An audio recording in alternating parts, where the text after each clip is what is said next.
So Frank's addressing that in the background. So just as an introduction, we're going to talk through the paper that I'll introduce in a second and its results. We'll go through an analysis using the checklist that Mike's given me, the CASP guidelines, which I'll go through shortly, including which sort of incorporate the strengthening robustness guidelines, the stroke guidelines, which I'll give reference to at the end if anyone would like. We'll go through the conclusions that the paper comes up with and our own conclusions, and then open it to discussion if we've got time. So the paper we're looking at is Nikki's paper, which is optimizing the availability of enhanced pre-hospital care team resources, published, I think it was 20th, if I'm right, this month, in Air Medical Journal. And as a background to that journal, it's a predominantly US, well, it's a US-based journal, which obviously looks at issues around aviation medicine. I think it has an impact factor of 0.38, something like that. I looked it up beforehand. Yeah, so this paper is hot off the press. Co-authors with Nikki were Matt Davenport, who I know happen to work with. Yeah, it's just silent. Sorry, we got feedback. Sorry about that. Can you mute it?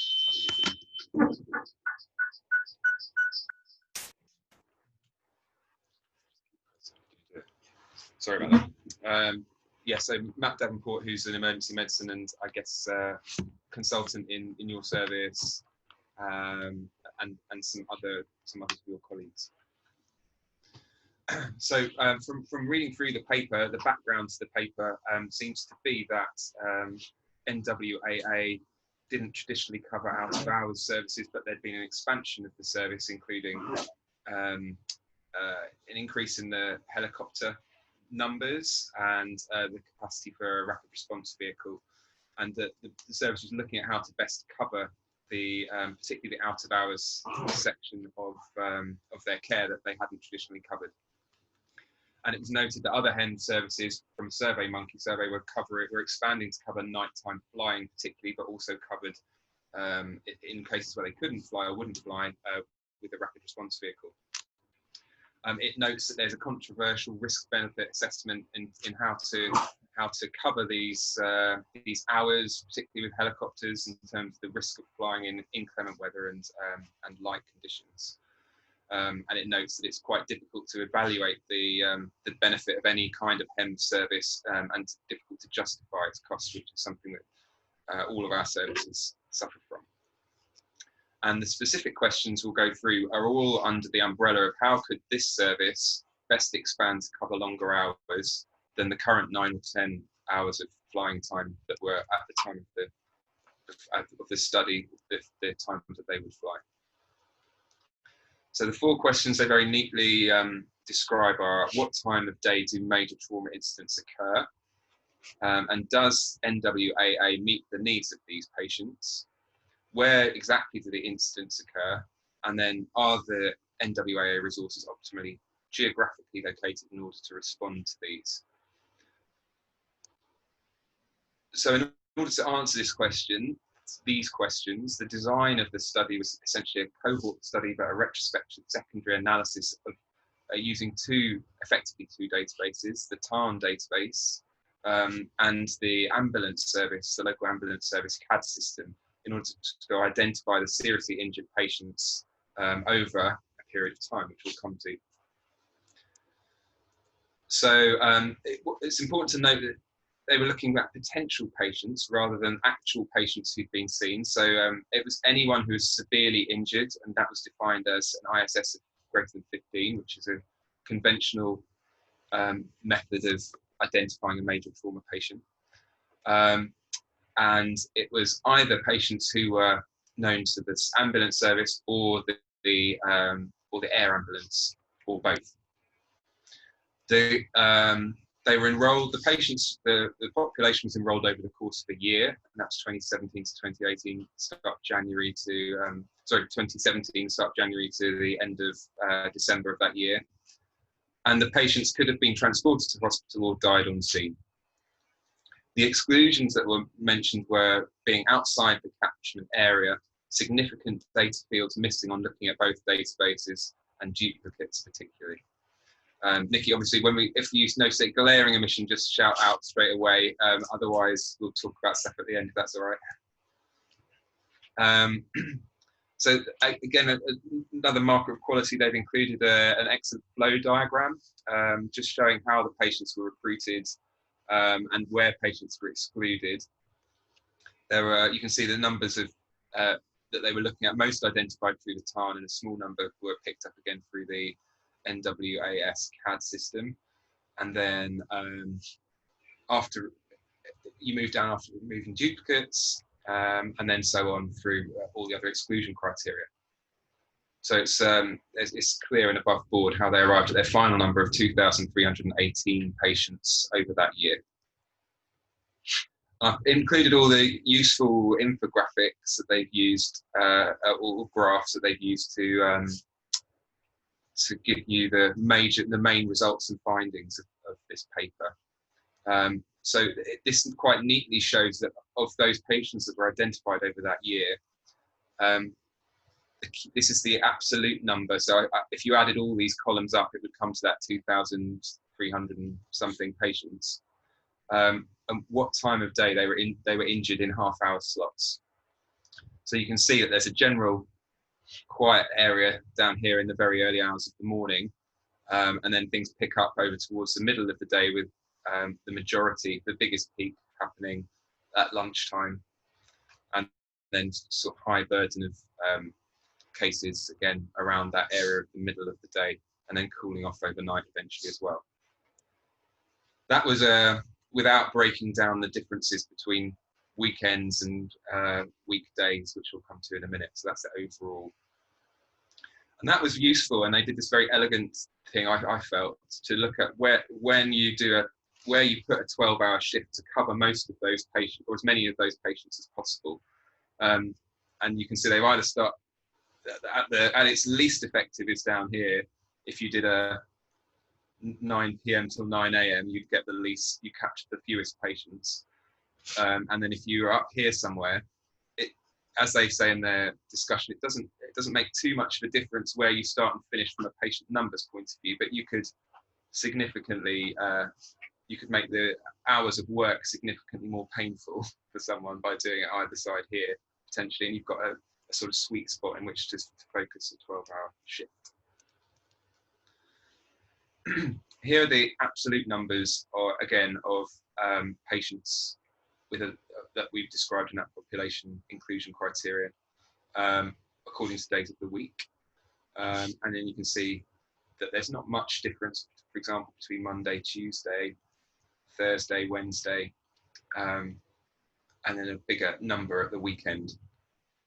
And it's just to give yourself a rough calculation of numbers per day. Obviously, divide it by 52, and you'll get the. If you divide it over the course of the year, this equates to between 5 and 7, I think, cases per day that you could pick up on. And obviously, very, very minimal differences when you do that division between these numbers here. And again, it's sort of, if you look at that breakdown in more detail over the course of the week, which they've done here, you can see that most of the time, the middle of the day is the peak with a predictable drop-off going into the night and early hours of the morning and picking up again until you get to Saturday night, where there's this ongoing increased numbers of patients, which then meets that other rise as people are doing things around about the middle of the day on Sunday as well. So that was an interesting thing to bring out, the kind of pattern of when the times of day according to the week of when people are injured. And then again, this is quite nice as it shows you the difference in numbers of incidents according to weekday, the average weekday, and in blue, and weekends in purple. So it's not average, it's the number of incidents over that year. And you can see again when there's a time variation according to a weekday versus the weekend. And I guess what you're seeing here in the blue, for example, on a weekday that's a sort of rush hour sort of spike potentially around between when people are leaving work and are not at work anyway. For most people, 5 to 8 sort of time, which you don't see at the weekend. But otherwise, you see a similar sort of trend across there. We can talk about that later. And then, which they bring out later, which months are most important to cover. They quite neatly early on discuss that the shorter flying hours are in the winter, and they're actually some of the months, particularly November, which is the biggest average number of cases per day that they could pick up on. It's the time when they have the smallest number of hours of flying time. I've only included one of the maps here, but just to show how how it's been reported on, how the geographical location of these jobs are, how they showed it in the paper. And you can see there's a metropolitan cluster in Liverpool and Manchester, I think those two are. And again, it would be interesting to see what a similar population chart would be next to it, maybe, just to see if it's related. It was very likely to be related to the actual numbers of people that are actually living in those areas. But and then you can see as you go out into the counties around, much more sporadic numbers. So now looking at a bit of critical appraisal of the paper. The first question I wanted to answer was whether it's a focused issue, and I thought it was very clearly outlined from the title what the paper was going to be addressing, and the 4 questions were clearly outlined as well. And it's all very clearly aimed at optimising service provision for a particular ambulance service. They use a justification for about why they're doing this. And some of it, there was a mention of evidence for patient survival based on optimum resource planning, but that seemed to be a sort of fragile justification from my perspective. I think it makes perfect sense to understand all these patterns. And it's certainly what we do and all over the country with, for example, how we staff emergency departments, how ambulance services are staffed according to time of day, for example, when the expected numbers of cases are going to be highest. Recruitment, I thought, was the most interesting thing to talk about here because I think this is potentially, if you were forming a service-based decisions around this, where you'd want to be most certain you were looking at exactly the right thing.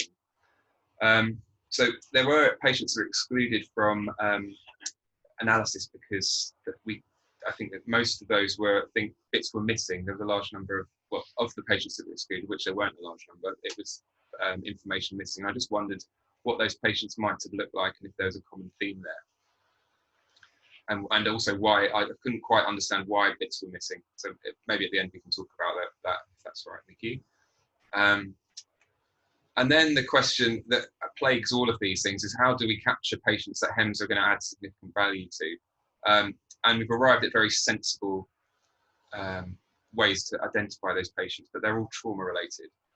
So the provisional injury severity score of greater than 15 can miss, first of all, a lot of patients that are trauma patients that HEMS will could add significant value to. I've listed a couple here, for example, severe distal limb injuries from blunt trauma, moderate to severe isolated traumatic brain injuries might be missed that could be anaesthetised. But it's also quite difficult to capture all these. So quite rightly, it's been identified that the ambulance decision tree, trauma tree tool is inaccurate in identifying these patients. And I guess that's both it's poor sensitivity and poor specificity. So I certainly wouldn't have thought of using that one myself as well. So, but I wondered if also there was potentially an NWAA database that could be looked at, and just it would be interesting to see how these patients correlated with the patients that are actually seen by the NWAA and how many of those are actually PISS greater than 15. And then, as the authors note, that there's a number of patients that are medical, so medical arrests, for example. I would have thought that would be a significant work source for a county's ambulance service, and obviously they're going to be lost, and they recognise that. But this is, again, the question is related pertaining to trauma, so I think that's fair enough. But what would be interesting is if there was a different geographical and/or time pattern to these cases, and as the ones that are excluded, so that could impact on, if you were going to make service-based decisions, it could impact on the validity of your changes. In terms of exposure and outcome, I've put NA, I suppose you could look at exposure being, for example, day of the week, and outcome being PISS greater than 15, but I thought that's a bit of a conceit, so I've just put non-applicable on these two at the moment, but we can talk about that later. And I've rather than co-founders, I've included what the limitations the authors thought were significant in this paper.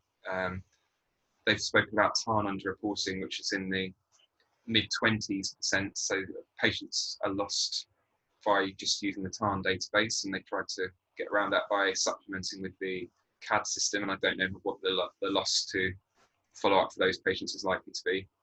And again, as I say, they've mentioned that medical patients are not captured in this. And we've talked about how what kind of design, what the implications for design are in order for losing patients. But in terms of actual co-founders, I haven't put anything down. And I've put this 1 year window under the follow-up complete and long enough question that's asked in these checklist guidelines. A 1 year window seems to be a sensible, discrete time period. It captures the seasonal variations that the service would want to know. And actually a longer period, although you may think you would want to compare year on year on year, you actually might look at the years before that being much less representative of what is about to happen in the year after. For example, you may have significant population changes around those metropolitan areas, and I think you might actually lose, you've got potential to lose the validity of what you're trying to find. And then the cons of the 1 year question was you might be scuppered, and this year is completely non-representative year for the service. And for example, if we were going to do 2020's year for London's air ambulance, I think we'd be potentially foolish to make service-based decisions on what we're recovering based on how COVID's affected our service. I'm not saying it is, and these are just questions as to validity. Do you want to discuss some of these as you go along, or just chat all at the end? Do you want to discuss, did you say? Yeah. There's a couple of things here, and it'd be interesting to hear also Christine's view, because I agree this is, and there's a couple of things you've passed already that maybe we can pick up at the end. But I think trying to think about what time span is long enough and number of data points to base a decision on for something like this. I think it's right that it was good that the minimum number length time should be a year, so you get the whole variation. But if you think about it, that's only one cycle through each of those dates. So it's sorry, Mike.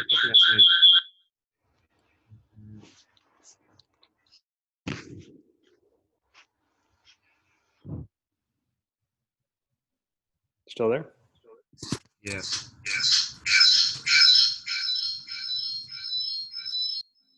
Go to this one. Carry on, sorry. There we go. Yeah. It's only one cycle through those dates, and 3,000 cases in the grand scheme of data is actually not huge. So I think when KSS did this, looking at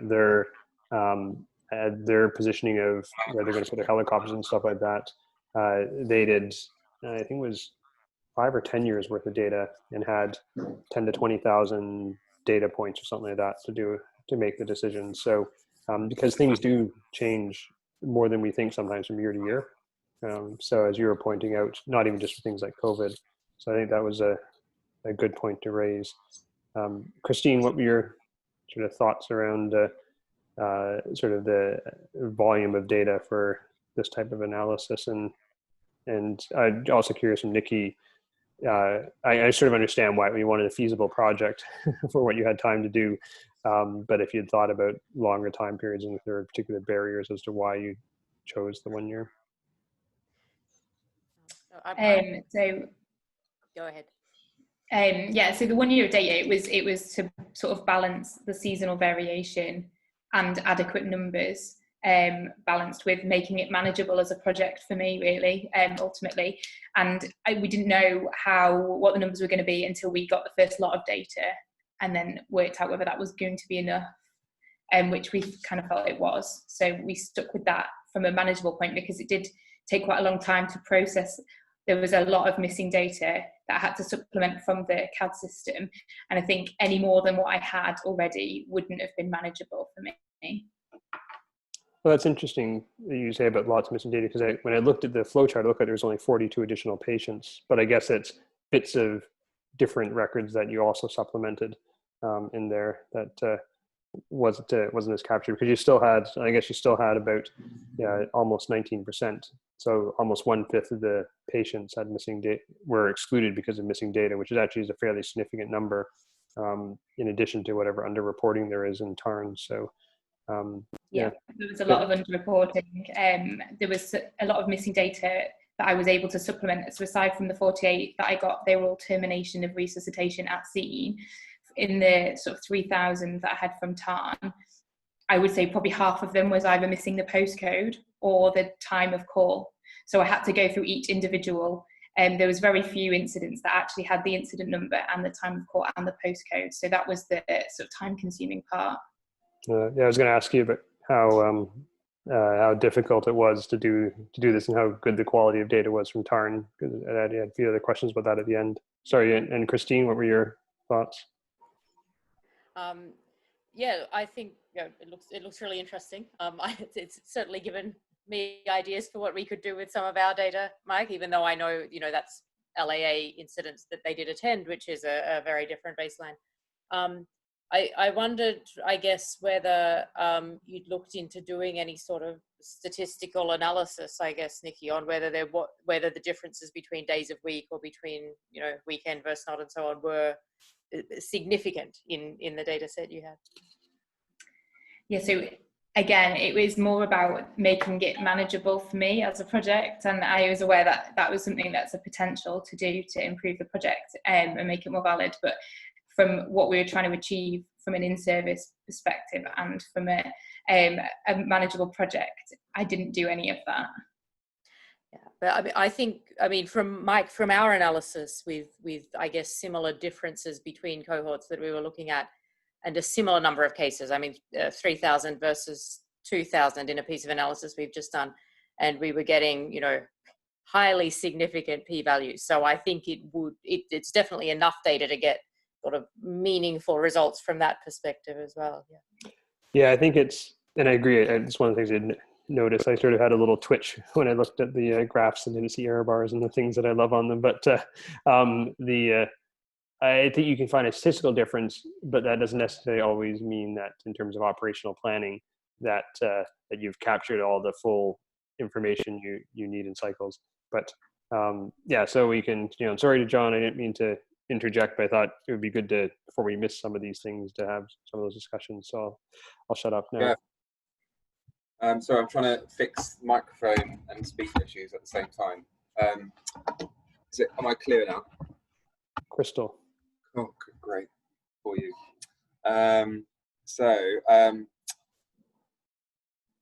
So we've talked about the time period, and then we've actually we've already looked at what the actual results reported are, and they've highlighted very clearly the temporal variation of the burden of trauma, and they've broken that down into hour of the day, day of the week, month of the year, weekday versus weekend. And there's also been a good highlight of the geographical variation and the kind of challenge of working in a very large area. I think we've talked about most of this now, actually, but one of the things I noticed that there are different, and you can get different and useful information from both, but some of the data were reported as overall numbers, for example, on a Tuesday and Wednesday over the course of the year. And some were reported as the average number of incidents per day. And just thinking through the implications of what would happen if on one Tuesday you had a major incident that caused a number of casualties, let's say you had 100 significantly injured patients, that might look like a very different graph, and it could be concerning to make service-based decisions on that. And getting around it as a non-statistics expert, Christine probably will jump in hopefully, but something like a median might be useful to just look at excluding those outlying values and look at the kind of middle number that you're looking at. And then John, I think, sorry, go ahead. I was going to say the last bit was just to say that there's an absence of a statistical methods to look at whether there's significance in the variation that's been shown. Yeah, and I think I'll let Nikki jump in, but she handled that issue of overrepresentation from large events in a different way, in that if I read the paper correctly, if there were multiple patients on a scene, they only included one patient in the analysis. So otherwise, you're right, doing the mean would help with that. But I think because of the factors of excluding multiple patients from scenes, that they controlled that another way. Was that right, Nikki? Yeah, that's correct. So yeah, I was concerned about a major incident skewing the results. So for example, the Manchester bombing occurred as part of this. So those patients were in the data. I just took one patient from that, one time of call, one postcode, because it would have skewed the data for the whole of the year just on that particular day. And that particular time would have looked abnormally busy when it actually wasn't, because as well, it is only one resource that I was looking at. So we only have one resource that provides enhanced care. So whether there's multiple patients or not, we still only can provide that one resource. So taking one patient from an incident where there's multiple patients seemed to be appropriate to avoid sort of bias in the data from that. Yeah, sorry, I misread that. Apologies. I thought that was if they were represented in both databases. Sorry about that. Yeah. Reading of the paper. And then moving on to, are these results believable? I thought they were perfectly believable and reflect what we all experience in our work generally, both in the ED and in pre-hospital kind of environment. And the geographical variations make perfect sense as well in terms of the population density and the activities that might be going on in a city around those times. And then I thought we'd look at whether these conclusions could be applied to, whether the results can be applied specifically to the NWAA population. We've talked about the limitations already with the different databases. And the authors concluded, again quite elegantly, the number of additional cases that could be covered over the year, potentially covered. Obviously, how many they could actually identify and attend is a different question, but by extending hours to 02:30 on a Saturday, and then covering an even larger number of these cases by a 7-day per week coverage till 2:30 in the morning. And I thought that would be at least initially, as it was presented, a very compelling reason to potentially change the hours that are covered in that service. And I liked the way you drew out some well-being, as I've mentioned already, some sort of well-being related issues about when to start and finish times according to how difficult it might be to get to your base from your staff, which seems like a very valid point. And then it seems to be extremely difficult to decide whether, if you had a single rapid response vehicle, where you would actually station that vehicle, or have it roaming when you've got two very discrete centres. And so I'd be interested to hear what you think about that, having worked in that service, but whether that is whether it's even feasible to consider having one vehicle or whether it's you'd have to have two. But yeah, that was an interesting challenge, I thought.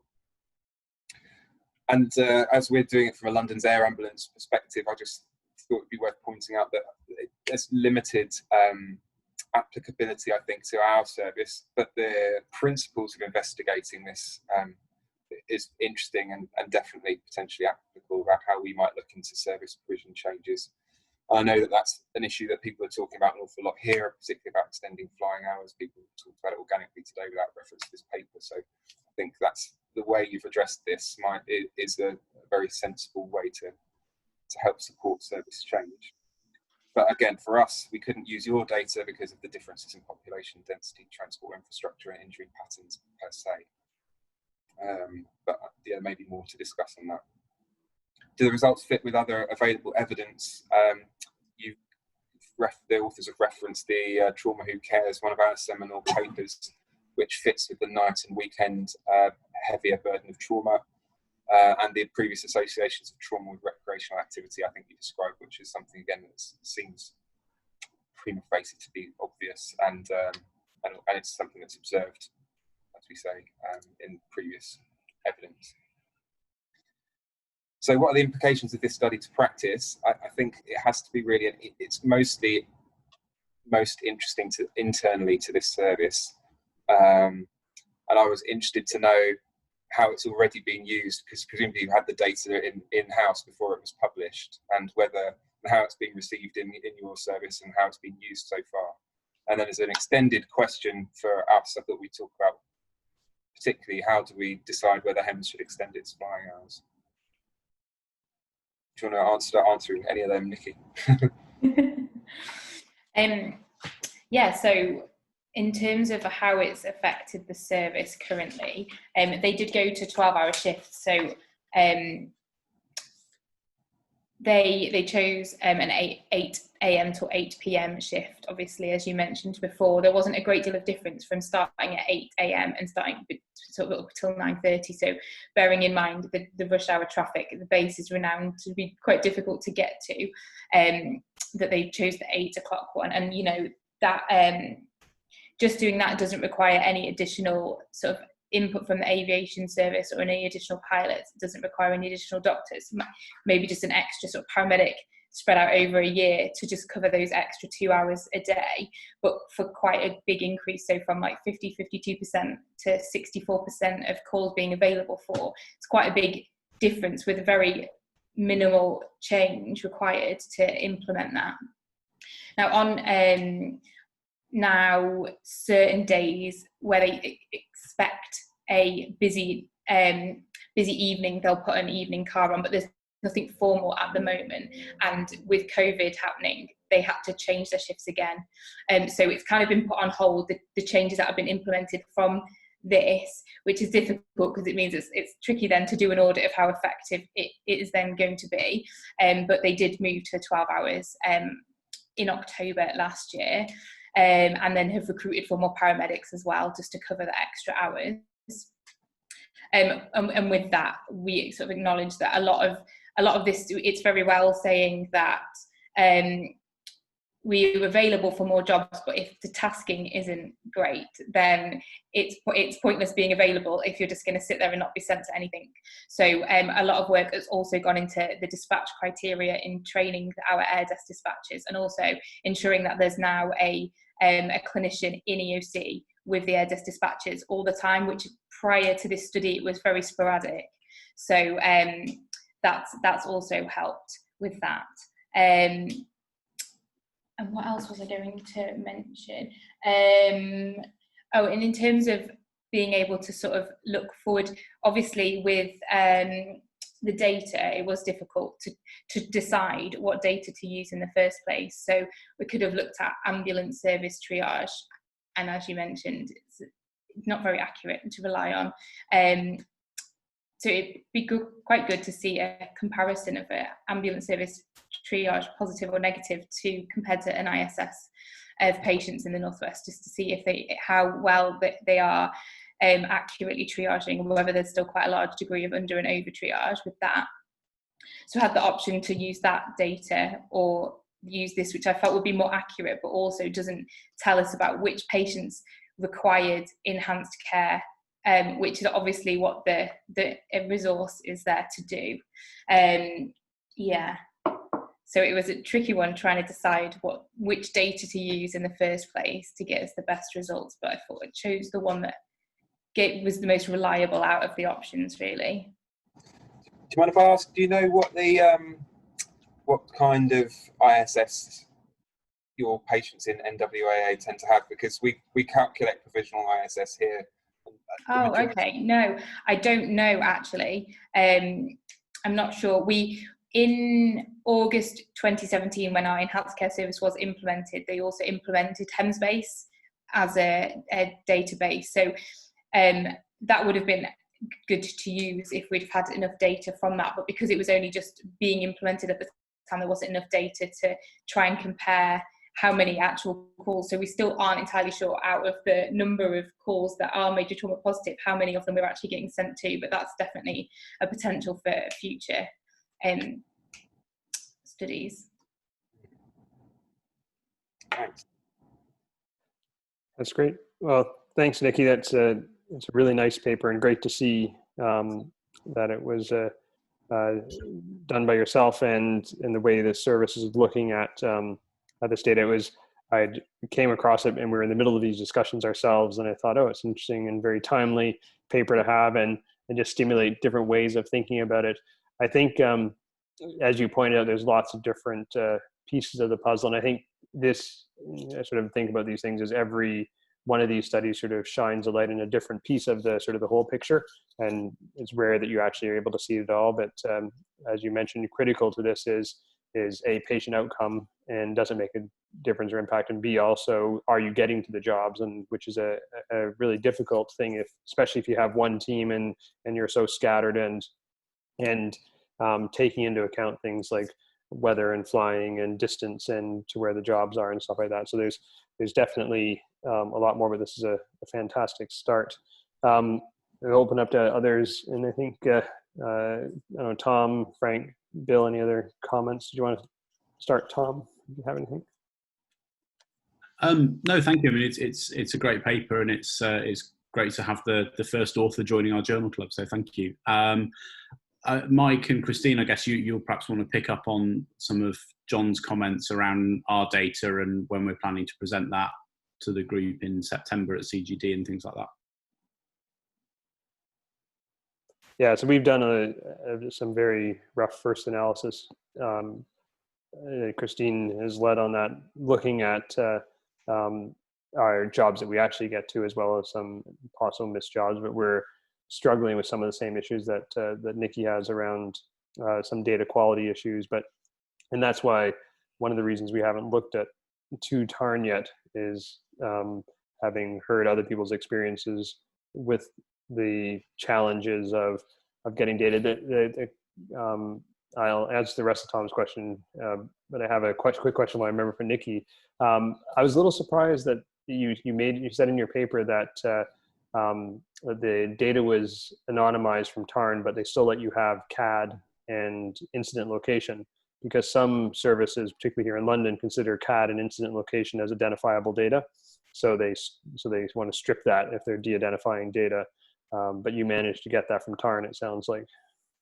Yes, I did. Yeah, and yeah, of course, of most of these incidents are quite high profile, generally in the media, even if there's one patient. So just from knowing the location or the date and the time, you can often you'd be able to find the individual patients. Hence why I've not been able to do anything else with the data. But yeah, we did manage to eventually get the CAD number and all of those other fields. And we also got the mechanism of injury for all of those patients, which I didn't include in the paper because it didn't help with any of the sort of actual primary aims that I was trying to achieve. But it's still there, and it still have got the potential to have a look and see, is one mechanism more likely to require enhanced care, and would that be a better way to look at it? But then obviously the numbers get a lot smaller when you start splitting up by the mechanism. Mm-hmm. Yeah, so I think that's very interesting. And in terms of our data, so we're presenting that, Christine's going to present that next month or in September at CGD. Christine, did you have any other comments about, I know Christine's already been texting me in the back about ideas about our analysis, so. Yeah, we hadn't done day of week yet, so I've been very quickly doing some little analyses I'm using R rather than Excel, but it's all, yeah, really interesting. No, I think it's great to see the parallels. I think, yeah, working out what we can do given the very different subset cases that LAA attended versus all potential trauma cases in the area. It makes it hard to match the conclusions, but I think it you know, Mike, maybe we can look at how to take this forward in terms of, yeah, the expanded flying hours, but also as we've, you know, as you've talked about, having a second car or whatever the ways are, and how we would target that and over what times and days. That's great, thanks. Anybody in the room there, John? And by the way, thanks. This was a really good, nice analysis of the paper. Thanks. Don't think we've got additional comments from the room. Okay, I had a couple of other last questions for you then, Nikki, if it's okay. And these are, again, more curiosity type things. So you did this as a research project and went through research ethics, and which I think is always not an unreasonable thing to do. But in the first line of your discussion, you recognize and call it a service evaluation. The service evaluation was necessary. Was there what were the factors that made you go down the research route versus the clinical effectiveness? And you said it was approved by, was it the university that you were attending that did the research ethics for it, or who did you have do that? Yeah, so that's right. It was through the University of Warwick Biomedical Ethics Review Committee that approved it, and we discussed it whether it required ethical approval, and it kind of hit an in-between one, because it was kind of a service evaluation and it was kind of original research. So we thought it was best to go down the ethical approval route, which obviously delayed things. It took quite a while. Had to then rewrite it. Initially they said, yes, we'll give you approval if you just make a few changes.